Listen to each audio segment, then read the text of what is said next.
عزیزوں امام نہیں چاہتے تھے کہ میری وجہ سے حرم کا تقدس پامال ہو. امام حسین نہیں چاہتے تھے کہ مکہ اللہ نے امن کی جگہ قرار دیا ہے کہ جو اس میں داخل ہو گیا امن میں آ گیا. اگر امام حسین وہاں رہتے اور قریشی ہو جاتی تو پھر مکہ امن کی جگہ نہیں رہتا. لہذا حسین قرآن کے اس وعدے کو دنیا کے سامنے بتانا چاہتے تھے کہ اللہ نے کہا ہے کہ مکہ امن کی جگہ ہے تو یہاں فساد نہ ہو یہاں قریشی نہ ہو. لہذا حج کو چھوڑ کر عمرہ منفرد انجام دیا اور مکہ سے آپ نکل آئے. عرفہ کے دن آپ نے مکہ چھوڑا. جب مکہ سے چلنے لگے تو ابن عباس قریب آئے. اے فرزند رسول آپ کدھر جا رہے ہیں؟ کہا عراق کی طرف جا رہا ہوں. کہا کیا آپ جانتے ہیں کہ عراق والوں کی زبان آپ کے ساتھ ہے اور دل دوسروں کے ساتھ ہے. یہ وفا نہیں کریں گے, یہ آپ کو قتل کر دیں گے. کہا کہ مجھے معلوم ہے کہ مجھے اللہ کی راہ میں شہید ہونا ہے. کہا کہ اچھا آپ جا رہے ہیں تو جائیں مگر ان بیویوں کو تو نہ لے جائیں. قافلہ تیار ہو چکا تھا, بیویاں ہماری میں بیٹھی ہوئی تھی کہ ابن عباس کی آواز بیویوں کے کانوں سے ٹکرائی. کہا کہ اے ابن عباس کیا تو بہن کو بھائی سے چھڑانا چاہتا ہے؟ جہاں میرا بھائی جائے گا وہیں میں بھی جاؤں گی. عزیزو قافلہ چلا. درمیان میں ساری چیزیں ہیں جو میں کل اور پرسوں کے مسائل میں عرض کروں گا. ابھی جناب حور کا ذکر بھی آئے گا, ابھی جناب مسلم کا بھی, ابن عقیل کا بھی آئے گا. لیکن آج 2 محرم ہے. آج 2 محرم ہے. میں چاہتا ہوں کہ حسین کے ورود کربلا کا ذکر کروں, کیونکہ 2 محرم وہ تاریخ تھی کہ جب ہمارا امام اپنے ساتھیوں کے ساتھ زمین کربلا پر پہنچا. امام حسین کا گھوڑا چلتے چلتے رک گیا. امام نے گھوڑا بدلا, وہ گھوڑا بھی آگے نہیں بڑھا. تیسرا گھوڑا منگوایا, اس پر سوار ہوئے, وہ بھی آگے نہیں بڑھا. امام نے پے در پے 7 گھوڑے بدلے مگر گھوڑا آگے نہیں بڑھتا. اور اب امام پوچھتے ہیں کہ یہ زمین کون سی ہے؟ امام تو جانتے ہیں مگر امام صرف ظاہری شہادت لینا چاہتے تھے کہ اس زمین کا نام کیا ہے. کسی نے کہا غازریہ کہتے ہیں, کسی نے کہا کوئی اور نام, کہا اسے شط فرات کہتے ہیں. کہا کوئی اور نام, کہا ہاں اسے کربو بلا بھی کہتے ہیں. بس اب جو کربلا کا نام آنا تھا کہ حسین گھوڑے سے اتر گئے, بس میری منزل تمام ہو گئی. یہیں پر ہمارا قافلہ ٹھہرے گا, یہیں پر ہمارے خیمے نصب کیے جائیں گے, ہمیں یہیں پر کیے جائیں گے, یہیں پر ہم قیام کریں گے. بس حکم دیا کہ قافلہ روکا جائے, ناکوں سے ہماری اتاری جائیں, بیویاں یہیں پر اترے, خیمہ یہیں پر نصب کیے جائے. بس عزیزو ایک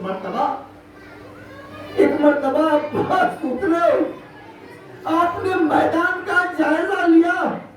بیویوں اور اپنے خیموں کا انتخاب دریا کے کنارے کیا, فرات کے کنارے, تاکہ پانی کی آسانی رہے. امام نے دریافت کیا کہ یہ زمین کس کی ہے. کہا کہ یہ بنی اسد کی زمین ہے, بنی اسد اس کے مالک ہے. کہا کہ بنی اسد کو بلایا جائے. بنی اسد آئے. امام نے کہا میں تم سے اس زمین کو خریدنا چاہتا ہوں. عزیزو بنی اسد کافی دنوں سے اس زمین پر آباد تھے. کہا کہ آقا میں آپ کو منع نہیں کرتا ہوں, آپ امام وقت ہیں, لیکن میں نے جو اپنے بزرگوں سے سنا ہے وہ عرض کرنا چاہتا ہوں. کہا کہ بتاؤ کیا کہنا چاہتے ہو؟ مولا ہمارے بزرگوں نے بتایا ہے کہ اس زمین پر جو بھی نبی یا وصی آیا اس کو مصیبت میں مبتلا ہونا پڑا.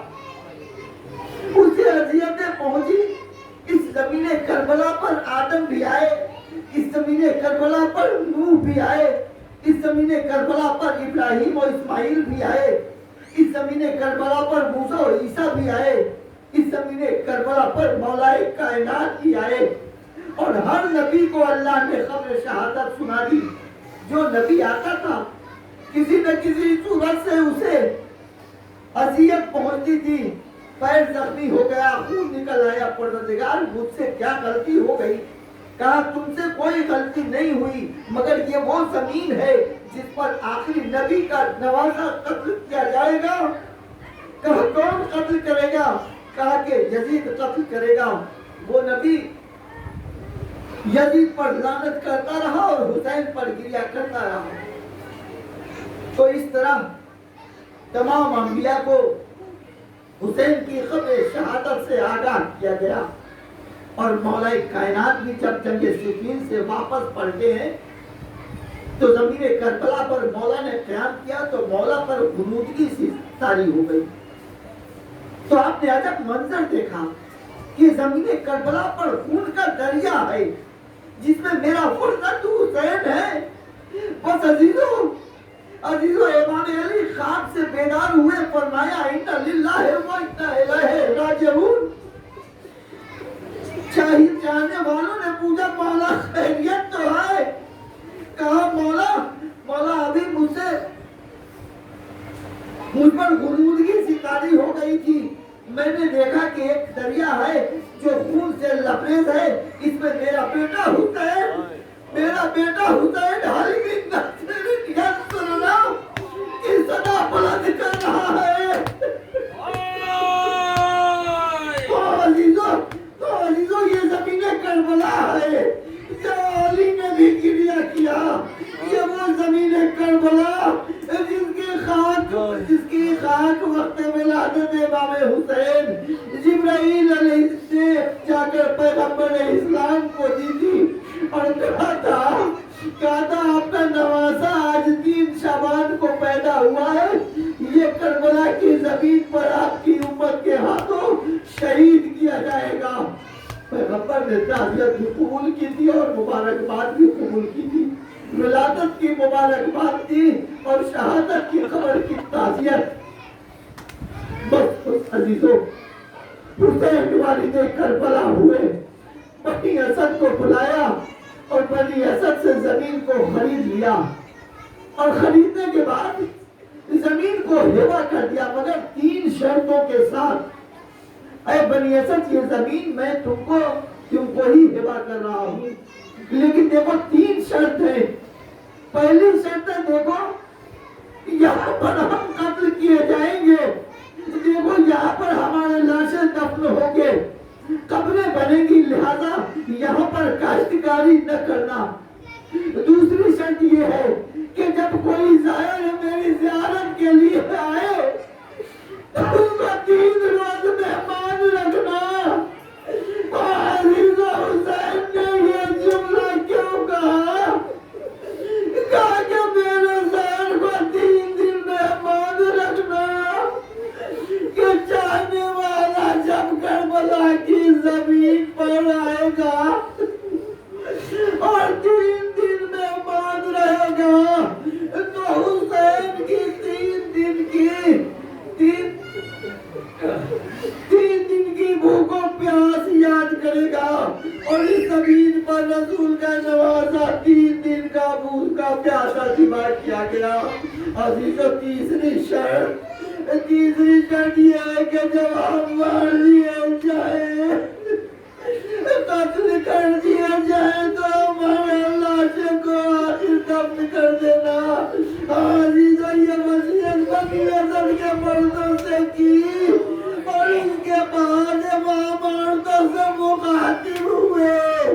اے بنی اسد کی عورتوں، اگر تمہارے ہر مرد فوج کے خوف سے نہ آ سکے تو تم آ کر اپنے ہاتھوں سے ہمیں دفن کر دینا۔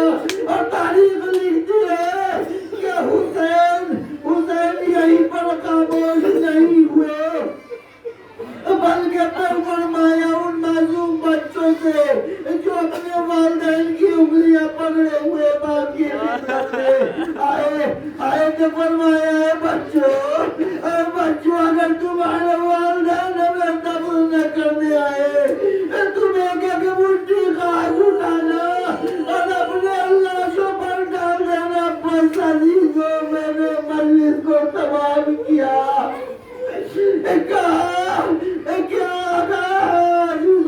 یہ حسین کی وصیت تھی مگر جب 11 محرم کی صبح نمودار ہوئی اور عزیزوں نمودار ہوئی اور یزیدی لشکر نے اپنے کشتہ عزیز کو دفن کیا تو ایک طرف حسین کا پاپا اللہ پڑا دوسری طرف شہداء کے لاشوں زمین گھر پر پڑے ہوئے تھے سروں کو کاٹ کر جو کے نیزہ پر چڑھایا جج بتاؤ اجرکم اللہ قربان حسین کا ایک جوان بیٹا موجود علی ابن الحسین زین العابدین جو بیمار تھے تاریخ کہتی ہے بے کب کہتی ہے کہ 11 محرم کی جب صبح نمودار ہوئی تو چوتھے امام کے ہاتھوں میں ہتھکڑیاں پیروں میں بیڑیاں تھی گلے میں توتے خاردار تھا اور ادھر سے لے جایا گیا جہاں پر شہداء کے بے کفن لاشیں پڑے ہوئے تھے تاریخ کہتی ہے کہ زینب کی نظر اپنے باجائے کی لاش پر پڑی اپنے کو ناکے سے گرا دیا اپنے بھائی کے لاش کے ٹکڑے پر کیا کیونکہ لاش کو پمال کیا جا چکا تھا حسین کی لاش کے ٹکڑے زمین کربلا پر پڑے تھے ابھی بھائی کے لاشے پہ بہن کی ایک مرتبہ بھتیجے کے چہرے پر نگاہ پڑی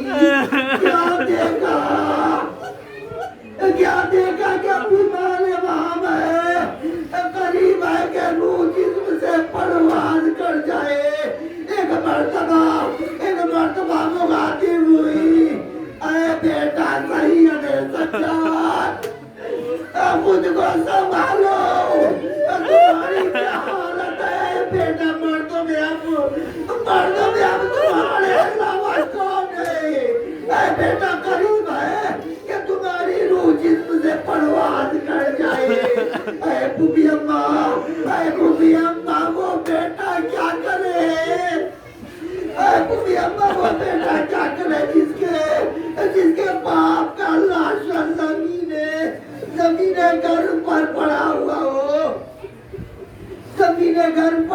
ہو یزیدی فوج نے اپنے کشتہ نجیب